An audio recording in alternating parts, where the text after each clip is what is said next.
우리의 인생에 여러 가지 모습이 있는데요. 이게 딱 맞아 떨어지는 건 아닙니다만 저는 이 수집하는 인생이 좀 있지 않나 생각이 듭니다. 수집하는 인생.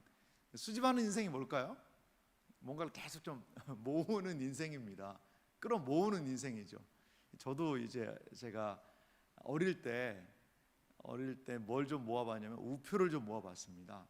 예전에 취미 생활을 하나씩 다 했는데 그 우표 수집이 아주 용이했지 않습니까? 지금은 우편물도 별로 안 와요. 근데 저희 부친이 또 목회하고 교회에 있으니까 여러 가지가 오더라고요. 저는 우편물 내용에는 관심이 없습니다. 오로지 관심은 뭐냐? 우표에 관심이 있었습니다. 우표.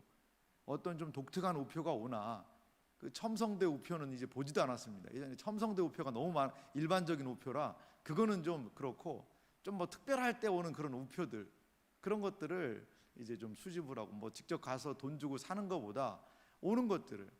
근데 저의 그 우표 수집에 가장 큰 경쟁자가 있었는데 제 동생이었습니다. 제가 우표를 수집하니까 원래는 그거 안 했는데 어느 날 자기도 우표를 모으겠다는 거예요. 그러면서 약간 각축전이 벌어졌습니다. 우체부 아저씨가 언제 오느냐, 그리고 우편물을 더 확보하느냐. 그러니까 아버지가 뜯어 보시기도 전에 이미 우표는 구멍이 뻥 뚫려 있는 거죠. 우리가 거기를 우표를 파내야 되니까. 그래서 누가 더 그 많은 우표를 차지하느냐가 문제고, 또 이제 우표가 많아지니까 또 문제가 생겼는데 이 우표를 담을 공간이 부족한 거예요. 앨범 같은 걸 사야 되는데.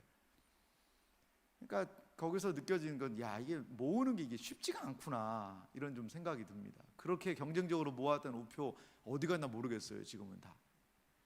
근데 어떤 인생이 좀 있느냐? 이 흘려보내는, 저는 유통의 인생이 있는 것 같아요. 계속해서 이렇게 흘려보내는 거죠. 옆으로 흘려보내는 겁니다. 소유하는 것이 아니라 계속해서 나누는 거, 쌓아두는 것이 아니라 끊임없이 순환을 시키는 그러한 삶도 있지 않나 생각이 듭니다. 이렇게 계속해서 순환을 시키고 돌리고 하면요, 이 짐이 좀 가벼운 것 같습니다. 우표만 모아봐도 그 우표가 많아지니까 이거를 처리하기가 쉽지가 않더라는 거죠. 여러분, 이렇게 근데 유통을 시키면, 순환을 시키면 머리가 복잡하지가 않습니다. 결정을 내릴 때도 훨씬 수월하게. 왜? 짐이 가벼우니까요.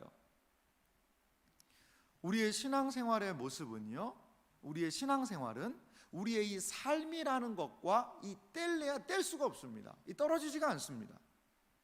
우리의 믿음을 반영하는 것, 우리의 믿음을 반영하는 것이요, 우리의 삶의 모습이거든요. 내 믿음이 어떤가를 보기 원하면요, 여러분, 내 삶으로 좀 들어가 보세요. 내 삶이 과연 어떠한가? 삶의 무게가 무겁고 삶이 막 끈적끈적하는 것 같이 내 다리를 붙잡고 막 여러 가지의 복잡하고 부유한 삶, 분주한 삶인가? 복잡한 삶인가? 늘 피곤한 삶인가? 간신히 교회로 탈출해 와서 여기에서 은혜 받다가도 또 갔는데 어려움이 있고, 그러한 삶인가? 우리는 좀 우리 자신을 돌아보아야 한다는 거죠. 오늘 성경이 등장하는 한 사람이 있습니다. 그 사람에 대해서 설명할 때 하나 좀 우리의 마음을 좀 불안하게 하는 게 있어요. 그건 뭐냐면, 이 사람을 소개할 때 오늘 성경이 갈 바를 알지 못하고 간다는 거예요. 갈 바를 알지 못하고 가는 사람에 대해서 오늘 소개하고 있습니다. 여러분, 갈 바를 알지 못하는 인생 좀 불안하지 않습니까? 우리 보기에는 이 사람 정말 불안해 보여요. 그러면 이 갈 바를 알지 못하고 가는 인생을 오늘 성경이 믿음의 인생이다라고 이야기하는 의미가 뭐냐 이거죠. 과연 갈 바를 알지 못하고 나아갔던 이 사람, 그 사람은 아브라함이라는 사람이거든요. 그 사람에게 성경이 왜 믿음의 사람이라는 칭호를 부여하고 히브리서 11장에 이 믿음장에 이분의 이름이 이렇게 등장하고 있는지 오늘 우리가 좀 함께 살펴보기 원합니다. 이 아브라함의 믿음에 대해서 좀 살펴보려고 하는데요, 성경에서 아브라함처럼 믿음을 많이 이야기하는 사람이 어디 있을까요? 아브라함 하면요, 믿음입니다. 누가 아브라함의 믿음에 견줄 수가 있겠어요? 그래서 우리는 아브라함을요, 믿음의 조상이라고 이야기해요. 조상. 아브라함 믿음의 조상입니다. 근데 사실요, 아브라함의 삶을 창세기 12장에서부터 한 25장 정도까지 아브라함의 이야기가 등장을 하는데요, 근데 아브라함이 믿음의 삶이라고 이야기하지만 가만히 아브라함의 삶을 여러분 들여다보세요. 아브라함이 이룬 과연 업적이 무엇입니까? 목사님, 아브라함 엄청난 큰 부자였잖아요. 재산 많았잖아요. 그래요. 근데 그거는요, 하란 땅에서 떠날 때부터 재산은 많았어요. 원래 재산 많은 사람입니다. 아브라함의 삶을 보면 이 노아하고는 또 달라요. 노아는 뚜렷한 족적이 있잖아요. 무엇이었죠? 방주 만들었잖아요. 방주만 만들었습니까? 거기에 동물들이고 뭐고 가득 채워가지고 하나님의 구원의 역사를 이 노아의 방주를 통해 한 시대에 많은 사람도 살리고 이 지구가 존재할 수 있도록 하나님의 역사가 있었잖아요. 노아의 삶은 뚜렷합니다.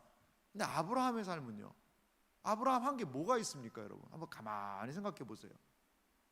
아브라함이 뭐 했죠? 목사님, 이삭 바쳤잖아요. 그렇죠. 이삭을 바친 사건, 이삭을 바쳐서 인류와 역사에 엄청난 기여가 있었습니까? 그렇진 않거든요.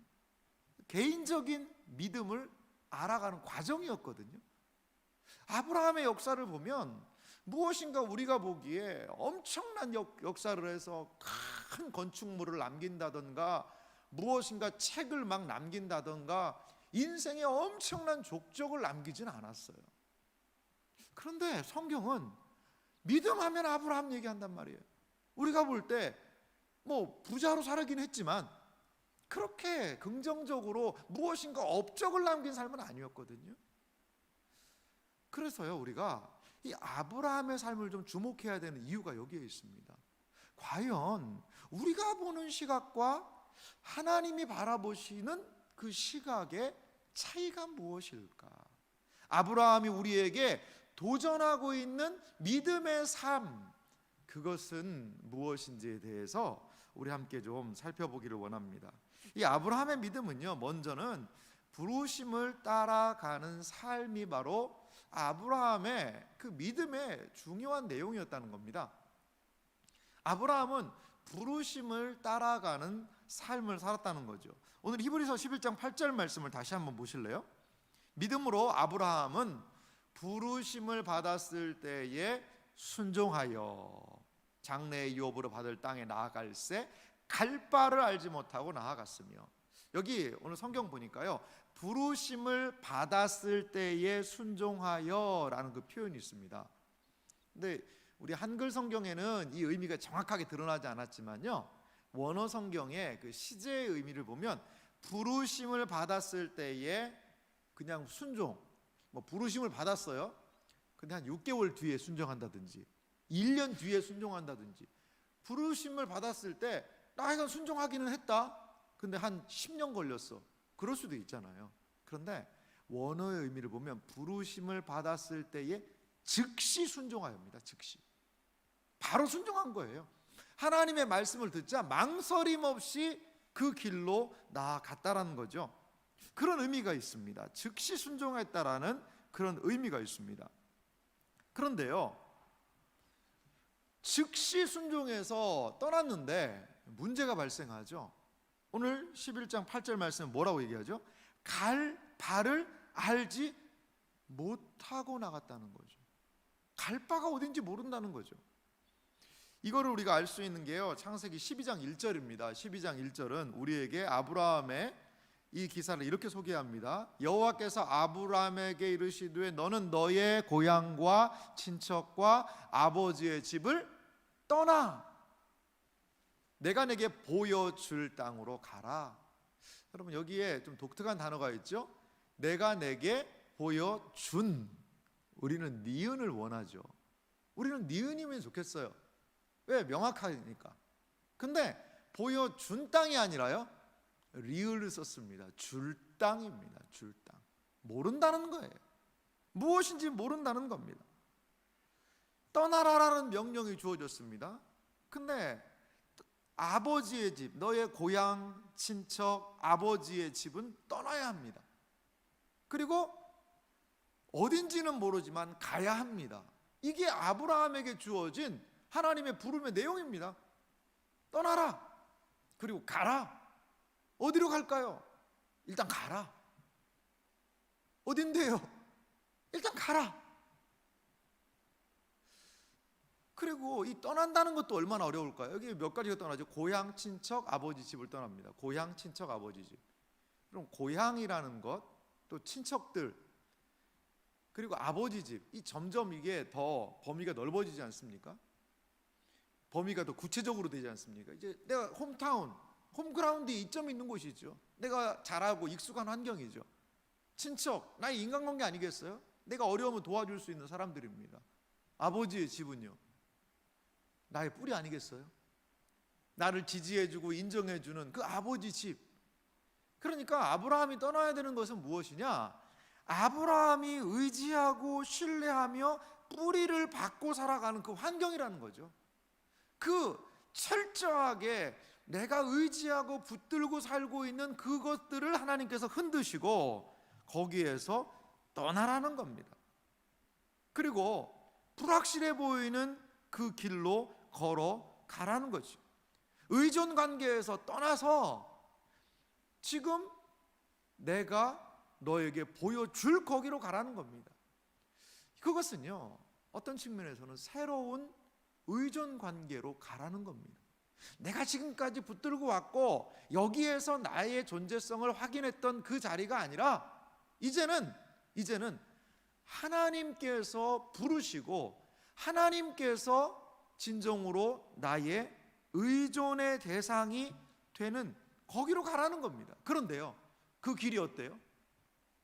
불확실하다는 거죠. 불확실하다는 거예요. 아브라함의 삶에 있어서요, 하나님은 늘 불확실하셨어요. 아브라함의 생애에 있어서 창세기 22장은 핵심적인 내용 아니겠습니까?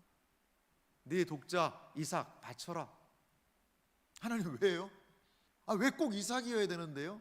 묻지도 않습니다. 그리고 하나님은요, 설명도 안 해주세요. 그냥 바치라는 거예요. 하나님은요, 우리의 인생에 우리를 믿음의 삶으로 불러놓고 설명 잘 안 하십니다. 왜요? 왜요? 왜요? 하다가 인생을 허비하는 인생들이 너무나 많은 것 같아요. 하나님 왜요? 왜요? 여러분, 순종의 발걸음을 내디딜 때에 그 왜요의 문제가 해결되지 않을까요? 네 아들 이삭 바쳐라. 왜요? 왜 그래야 됩니까? 왜 이삭이어야 됩니까? 그 하나님의 의도는 뭡니까? 뜻은 무엇입니까? 묻지 않습니다. 그냥 가는 거예요. 무엇처럼? 처음처럼. 처음 아브라함을 하나님이 부르셨던 그때처럼.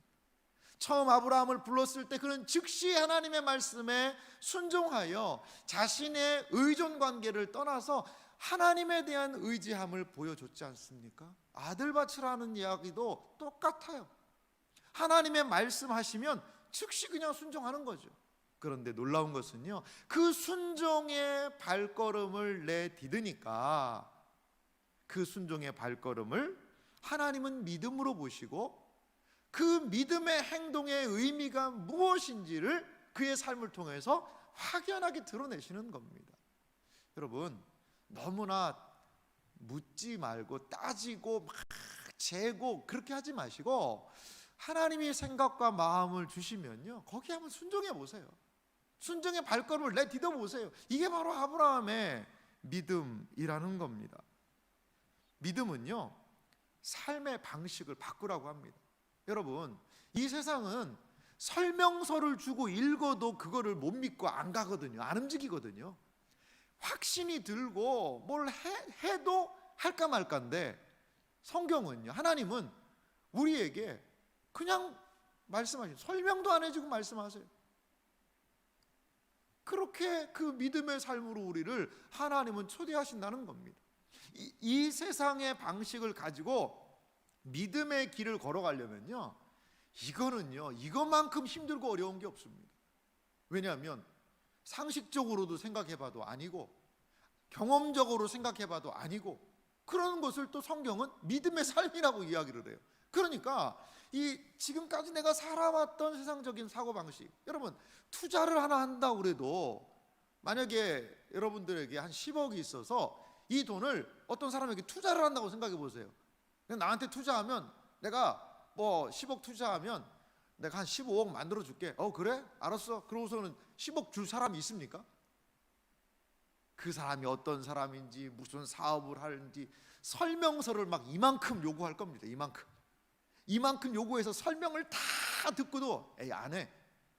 그게 세상의 방식이거든요. 근데 믿음은요, 하나님이 마음을 주시고 말씀을 주세요. 믿음의 삶에 대해서 말씀하실 때 하나님 왜 그렇습니까? 하고 설명서 이만큼 하나님 안 주세요. 그냥 하라는 거예요. 마음을 주세요. 생각을 주세요.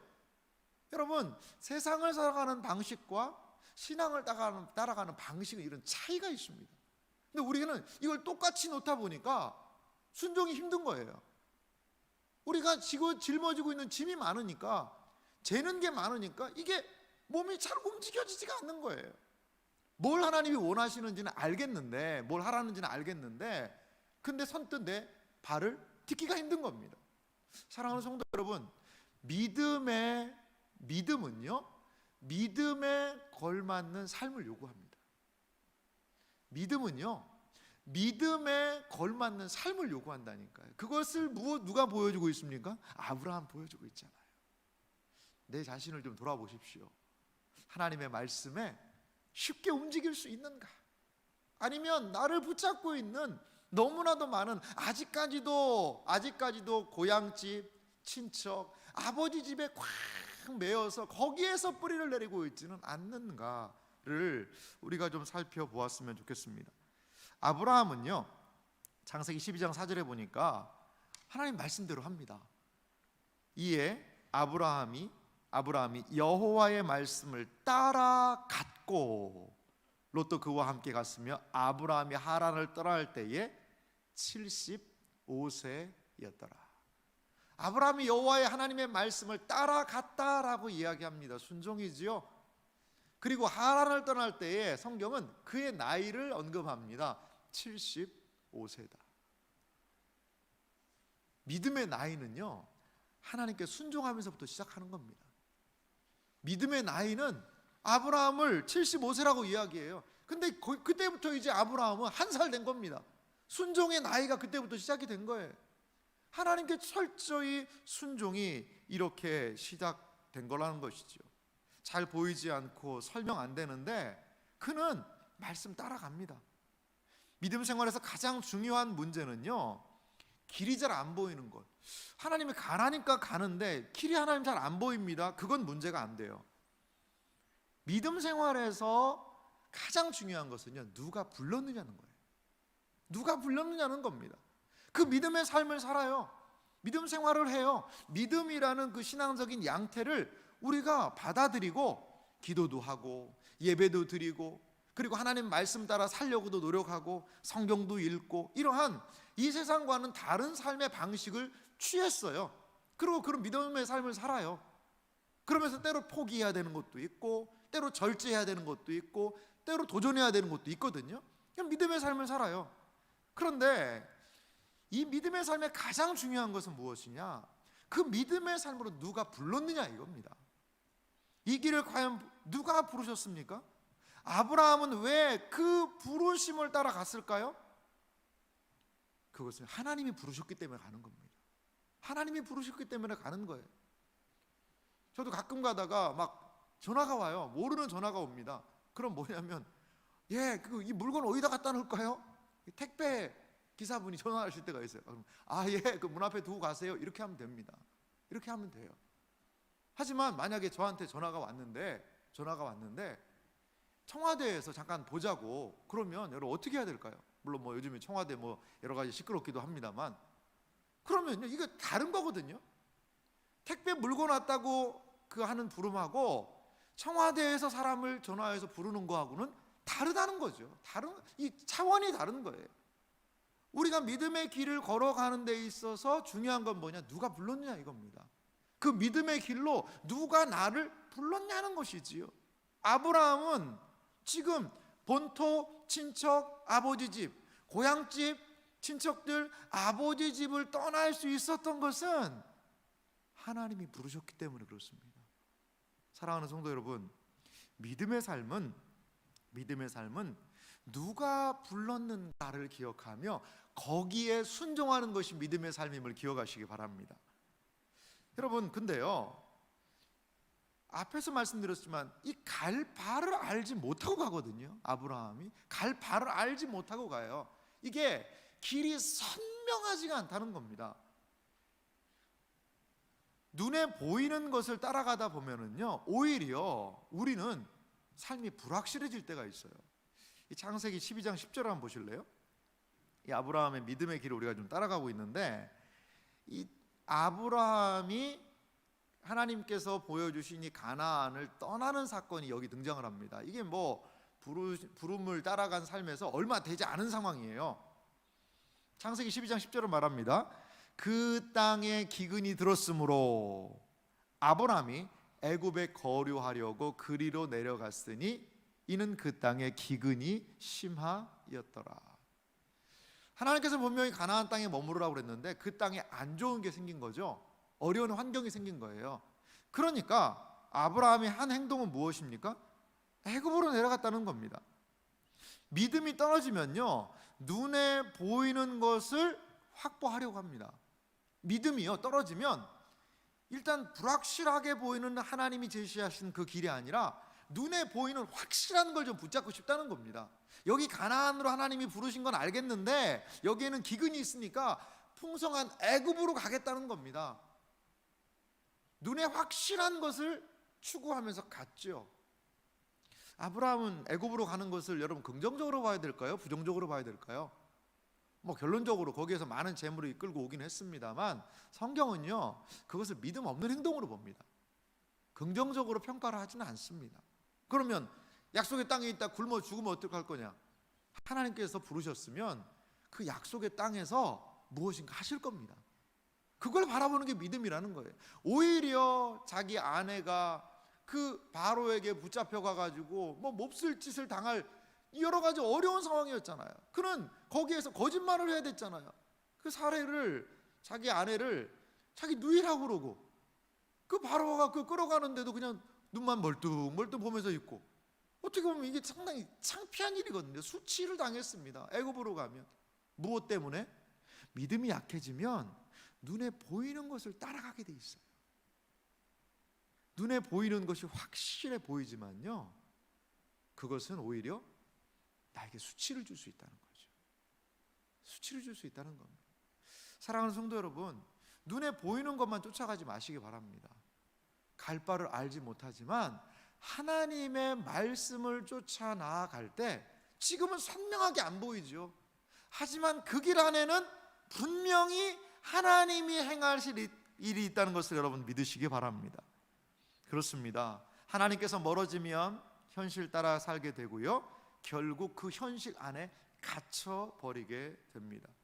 하나님의 부르심은요, 우리를 거대한 하나님의 계획 안으로 들어오게 하신다는 겁니다. 목적을 모르고 살아가던 인생에게 삶의 목적과 의미를 알려준다는 거죠. 가장 확실한 삶은 하나님의 부르심을 받고 그 부르심에 순종하여 나아가는 믿음의 삶임을 여러분 믿으시기 바랍니다. 이것이 가장 확실한 삶이에요. 가장 확실한 삶이에요. 두 번째로 또 아브라함의 믿음을 우리가 살펴볼 필요가 있는데요, 그것은 아브라함을요, 이 장막에 거하는 삶으로 소개를 합니다. 히브리서 11장 9절 말씀을 보면 믿음으로 그가 이방의 땅에 있는 것 같이 약속의 땅에 거류하여 동일한 약속을 유업으로 함께 받은 이삭 및 야곱과 더불어 장막에 거하였으니 라고 이야기합니다. 이삭은 아브라함의 아들이죠. 백세에 낳은 아들입니다. 야곱과 이제 에서가 이제 이삭 안에서 태어났는데, 이삭이요 60세에 야곱이 이제 태어납니다. 그때 이제 아브라함의 나이는 한 160세였겠죠. 그러니까 뭐 아브라함이 175세에 죽었으니까 이삭, 야곱과 더불어 장막에 거한 기간은 한 15년 정도 되는 것 같아요. 뭐 이 나이를 이렇게 따져 보면은요, 175세에 아브라함이 돌아가셨으니까 손자를 160세에 받습니다. 그래요. 이렇게 이 가족이 단란하게 장막에 거하였다라고 이야기합니다. 장막에 거하였다. 장막이라는 것은 뭘까요, 여러분? 우리식으로 얘기하면 텐트죠. 텐트 치면서 살았다는 겁니다. 이 아브라함의 믿음에서 아브라함의 믿음을 소개할 때 이 왜 장막에 거했다라는 이 표현을 하는 것일까요? 그 의미가 무엇일까요? 아브라함이 떠나온 곳은 어디였습니까? 갈대야 우르라는 지역입니다. 이 우르 이 지역은 아브라함 당시에 상당히 상업이 발달하고 그리고 뭐 우상 같은 것들을 많이 제조해서 쉽게 말하면 공업도 발달한 그런 도시였습니다. 빛이라는 의미가 우르 안에도 있거든요. 빛의 도시였어요. 그 찬란한 문명 안에서 아브라함은 문화인으로 살았습니다. 그런데 하나님께서 그를 부르셨죠. 그래서 하란까지 왔습니다. 하란도요 상당히 그 당시에 발달한 도시 문명이 발달한 그러한 곳으로 여겨집니다. 그런데 거기에서 한 700km를 더 내려온 이 가나안 땅은요 사실 시골입니다. 지금으로 얘기하면 아예 시골 깡촌이에요. 아무것도 없어요.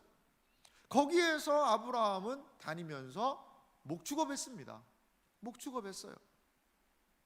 여러분, 도시의 삶의 특징은 무엇일까요? 도시는요 모으는 거죠. 도시의 특징은요 계속해서 그 필요들을 끌어모읍니다. 모으고요 거기에다가요 쌓습니다. 이제 모아서 공간이 부족하면 위로 쌓잖아요. 쌓아요. 그리고요 울타리를 칩니다. 그리고 거기에서 안주하는 삶을 산다는 거죠. 이게 도시의 특징입니다. 그러니까 안주하는 거예요. 하지만요 아브라함은 그 땅을 약속의 땅에서 거류하였다라는, 거류는 돌아다녔다는 겁니다. 사실 말하면 유목민의 삶을 산 거죠. 장막에 살았습니다. 이 텐트를 쳤다고 그러는데요, 텐트는 임시거처 아니겠어요? 텐트는 임시거처입니다. 장막에 이 말뚝을 박아서 텐트를 치는데, 여러분 말뚝을, 제가 이 말씀을 준비하다 보니까 한 분이 그런 표현을 썼더라고요. 말뚝을요 깊이 박으면요 힘들어요. 왜 힘듭니까? 장막은, 텐트는 쉽게 걷어야 되는데 말뚝을 세게 깊이 박아 놓으면 어때요? 그걸 뽑기가 너무 힘든 거죠. 텐트의 삶은 무엇이냐? 거기에 내가 영원히 안주할 것이다. 그래서 말뚝 깊이 박으면 안 된다는 겁니다. 안 된다는 거예요. 말뚝은요 천막이 날아가지 않을 정도만 박아 놓으면 돼요. 말뚝 깊이 박아 놓으면 그거 뽑는 것이 너무나도 힘든 것이 이 천막의 삶이라는 거죠. 언제나 떠날 준비를 하는 것이 이 천막 생활의 모습 아니겠어요? 아브라함이 살았던 공간을 광야라고 보통 이야기를 합니다. 그 광야는 어떤 곳일까요? 광야는 비오는 곳입니다. 떠나는 곳이지요.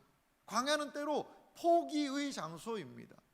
도시의 문화가 모으고 모아서 쌓고 그리고 거기에 안주하는 삶이라면, 광야는요 비우고 포기하고 내려놓고 아무리 좋은 자리가 있다 하더라도 이제 이동하려면요 그거 두고서는 가야 됩니다.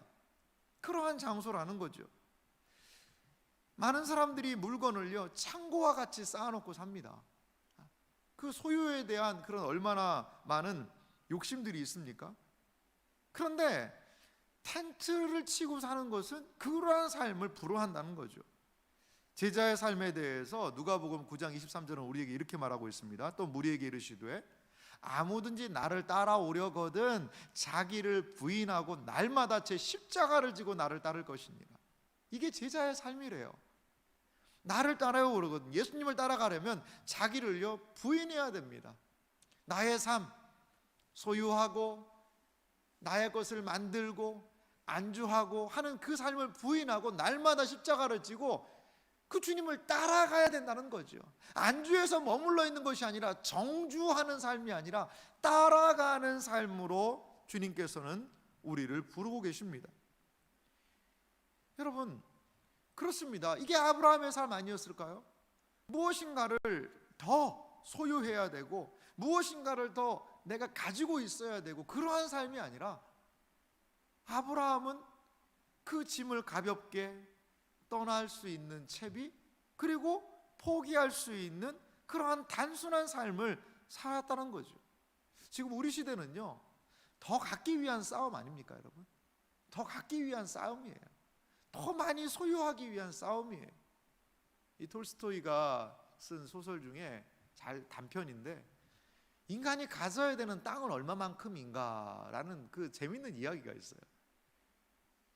그러니까 아침에 출발해서 다시 돌아오는 거, 깃대를 꽂고 돌아오면 그 땅을 다 주겠다라는 그 이야기를 듣고 한 부자가 그 인디언들한테 가서 이 자기의 땅을 확보하려고요, 막 가는 거죠.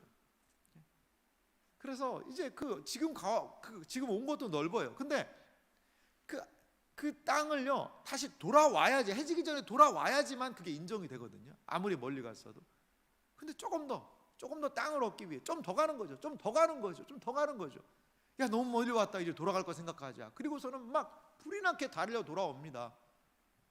해가 지기 전에 도착해야 되니까요. 그래야 그만큼을 땅을 얻을 수가 있으니까요. 근데 이 사람이요, 무리한 거죠. 무리한 거예요. 그래서 해지기 전에 도착을 했어요. 간신히 해지기 전에 도착해서 깃대를 딱 꽂고서는 쓰러졌습니다. 이제 이 넓은 땅이 다 자신의 땅입니다. 근데 어떻게 됐을까요? 죽었어요. 하도 무리를 해가지고 죽었어요. 1시간만 더 빨리 돌아왔으면 살았을 텐데. 근데요, 그게 잘 안 됩니다. 그래서 그 사람이 차지한 땅은 얼만큼일까요? 자기 무덤 한 평, 딱 그거 차지했다는 거죠.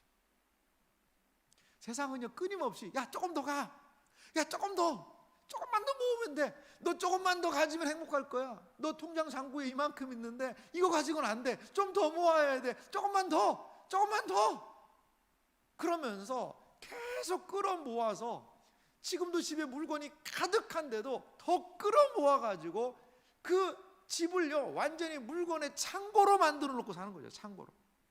언제 쓸지도 몰라요. 그게 진짜 나한테 필요한 건지도 몰라요. 근데 없으면 불안한 거예요. 없으면, 소유하지 않으면 불안한 거예요. 다른 사람들 다 가지고 있으니까 없으면 불안한 거예요. 아브라함은 우리에게 텐트를 쳐라라고 얘기합니다.